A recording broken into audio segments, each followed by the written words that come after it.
Hey team, so in this video now I'm going to jump right into sketching just one cycle. And remember, it says here one complete cycle. Technically it hasn't given you a domain, so technically these graphs should go on forever, but because they want you to do one cycle, technically you can do one cycle anywhere. They're just trying to get you to understand how the dilations affect the graph. That's it. Okay, so we've been doing that in the previous two examples. If you haven't watched the videos, have a look at them. It just gives you a better idea of how, as I'm working through the questions, I'm also trying to embed or reinforce my theories, or the theories, so that you understand it better. So let's have a look at A. A says you've got the graph of y equals to 2 times cos of 2 times theta.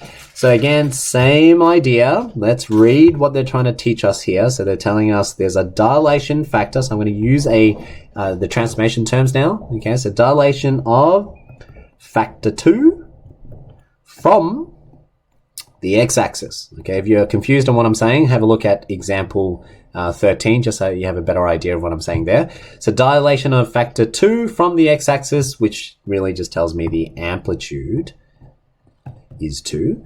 I'm saying that it stretches it vertically. Okay, so vertically it is now 2, okay, in either direction from the center of the graph. So I've stretched it vertically. And the other one, this now tells me a dilation of factor. Remember, it's not 2. Okay, that 2 is the reciprocal. So then there's dilation of factor half from y-axis. And what that just basically means, from the y-axis means it's a horizontal stretch. But in our case, because it's halved and it's a compression. So I'm saying that instead of the graph looking this wide, it is now compressed by half. Okay, so you essentially halve it, so it becomes that. Okay, so I'm compressing it and I'm also stretching it. So not only am I stretching it, but I'm also compressing it. So it looks like this. Rather than stretching it up and then stretching it wide, that's what it will look like. Okay, so that's what I've got. Now, what is the amplitude? We already know it's 2. What's the period? Period, well, normally it's 2 pi, but because I'm halving it, I'm timesing it by half. That's why it's 2 pi on n, right? Which is why it's 2 pi on 2, which gives you pi. Okay, so there you go. You've got a period of pi. So if we were to sketch this now, if we were to sketch this graph, just a nice simple graph, just to get a visual idea of what's happening. Ooh, that looks nasty. And maybe I'll just draw it myself. Here we go. I'm just going to do a very nasty graph. No rulers, which I should be. So you got y and x, and we're just drawing one cycle. So we know that one cycle, in this case there's no translation, so it starts off at 0 and it's a cos graph. So cos graph, we know it starts off here. We said that it's now gone a period of 2, an amplitude of 2.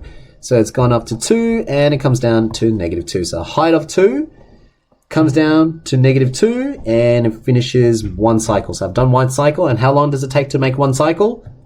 Pi distance. Okay, so from here to here is pi. That's what I want you to understand. So that's it. That's all they want you to do. Just one nice cycle. Technically, you should know that then the center is pi on 2, quarter is then pi on 4. That means this is now 3 pi on 4. Okay, you don't have to write it. I'm just splitting it up so that it's easier later on when we talk about quarter cycles. That's what the graph looks like. So that's A. And then if we were to do B in a similar fashion, B, you've got what? Y is equal to half times sine of x over 2. This time we're going to move a bit faster. Okay, so here amplitude is half. So dilation factor of half. So I'm essentially compressing it vertically. So it's now shorter. Instead of like this, it is now compressed down. Okay, so it's vertically compressed. And then this is a dilation factor instead of half. So remember, this is the same thing as writing half times x. Instead of half, it is the reciprocal of half, which is 2. So I'm stretching it by a factor of 2 horizontally. Okay, so that's why the period changes.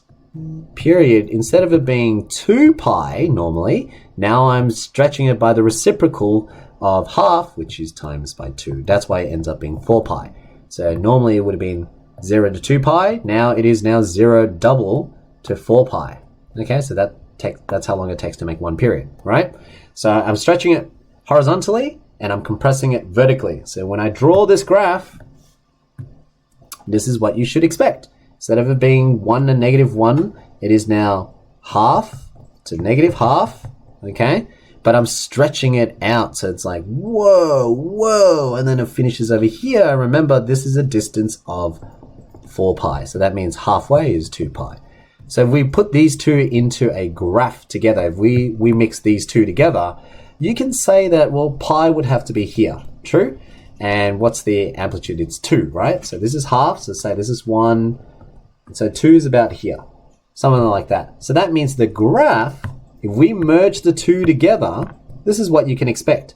You can expect an amplitude all the way up to 2 and all the way down to negative 2, and then it finishes off at pi. That's what this graph looks like if you would put on the same axis.